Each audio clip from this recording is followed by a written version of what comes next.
Alright guys, coming at you with another War Offense video of the Astonishing X-Men. Today I'll show them against the Wave 1 Avengers. They crushed the Wave 1 Avengers. It's not a great matchup to use them in as they excel against other more important teams. And you'll see here, it's actually a 50k punch down. The only reason I took this matchup is because our alliance was stuck, nobody was attacking. I just wanted to get some footage of them doing this, and most of the defense of the enemy team was like low 350s anyway, because it was another offense blitz kind of a team. Anyway, so this is a 50k punch down. It's in security at least. They have all their buffs, plus it's touching engineering, and they're boosted, and I only have armory, so I already lost hanger. So positioning is a little important here. I would like to put Iceman beside Bishop because he's going to soak up that speed reduction from Hawkeye, which is actually going to make him go after Jubilee, put slows on everybody. So he's going to have the potential to use his stun turn 1. See there? Speed reduction, so Jubilee goes. Now the idea here is to kill Thor, but we know we're going to get stuck behind Hulk, so I'm actually going to try and push Hulk into yellow so that he uses his ultimate sooner rather than later, and then we're going to try and get a stun on Captain America, and from there we're going to pick the rest of the team apart. So a good point for Beast here is to take the defense down off everybody, and for Kitty Pryde here to land the offense down on Thor. See if we get that with our small kitty and the deflect on Thor. We do, that's great. And we pushed Hulk into yellow. So he's going to go ahead and ult here. We're safe. So now we have a stun. We're going to stun the Hawkeye first. And this is what's going to put slows on everybody, allowing for Iceman to also have his stun on turn 2. No! Now, if you really wanted to sure this win up, you should try and use that first stun on Captain America, because of the block chance, there's a chance he's going to block this Iceman 1. He is going to block the attack, but he's still going to get stunned here, which is nice. And from here, Hulk is kind of, he's dead weight right now because he's got the slow on him. He already used his taunt, so he's not going to taunt next turn either. So go ahead and take Hawkeye out. Black Widow just kind of died from slash damage, which is nice. And then we get a disrupt on Hulk, so we're really not worried about it anymore. Although he took it off because he went to red, which is fine. Get the offense up from Beast, and you can just tell how this goes. This is done for them. So just to recap, Iceman beside Bishop to get that turn rewind, so Jubilee goes first. Tunnel Hulk to get him to use his ult, so he's no longer taunting when your Jubilee goes. And then stun Captain America, clean up the board. This is a sure win. I foresee this at higher powers. Say you're doing like 450 Axemen, I think you could take 600 Wave 1, no problem. So with that said, let's get into T4s and ISO 8. I don't have the optimal T4s and ISO 8 I would like for this matchup, but I'll get into what I would prefer to have over what I do have.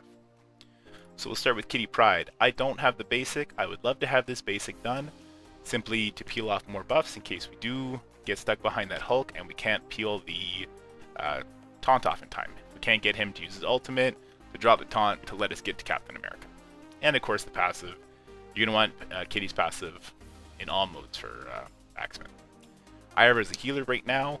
In War, if I had Ions to burn, I would actually put her as a striker, so that Hulk's going to have vulnerable before Kitty takes her turn, and it'll give her a chance to peel some buffs off. But I have a healer, because that's what I use her as in raids. Next we'll go over to Jubilee. Now for Jubilee, I suggest doing everything, but the most important ones for War are going to be the basic and Mallrat. The basic because it's going to give you more chance to land that blind. Now, same thing for Kitty Pryde. I would like to have Jubilee as a skirmisher for War, for more chances to get that blind applied, but I have her as a skirmisher for raids because Doom Raid's resist check is pretty high, and I really want to land those slows with her, so that's why she's level 5 skirmisher. But in a perfect world, she would be a striker for War. Next we have Iceman. Now Iceman's luckily not very T4 expensive. Just his passive. It's great damage and I believe armor reduction. And I like him as a skirmisher even with the buff he just got, the 33%. This video, by the way, was taken before the buff. I like him as a skirmisher for that extra focus. It's really important to land that stun. It's really important to land those slows. Slows, term meter manipulation. It's the most impactful buffs and debuffs in the game. Then we go to Bishop, who I think is the MVP of this team. I did everything on Bishop. I'm going to be going promos on Bishop. All of his T4s are amazing, especially the ultimate and the passive. Now, the passive is going to make you retaliate 100% of the time, and if you get that, I do like him as a skirmisher in war, since he's going to be peeling buffs off with every retaliation attack, and he's going to be playing vulnerable. So like I said, if I had Kitty Pryde as a striker, and I had Jubilee as a striker, and Bishop was just putting vulnerables all over the place, they would be a much better war team, but they already are a really good war team. Now, I like the basic because it increased the retaliation damage, and also I just like to have everything done on him. But right now I have him as a striker. The extra damage is really nice. Next, we will go into Beast, last but not least. So for Beast, again, just like Iceman, not expensive on the T4s, which is nice. Just his special, it's going to make sure you peel off 2 debuffs. Say Hawkeye didn't die and he got that blind out, and some people started dropping. Well, he's going to peel off any kind of slows or stun or blind or defense down if it's in security. I think that's really valuable. Now, I also have him as a healer because of Ions and because I use him in raid as a healer.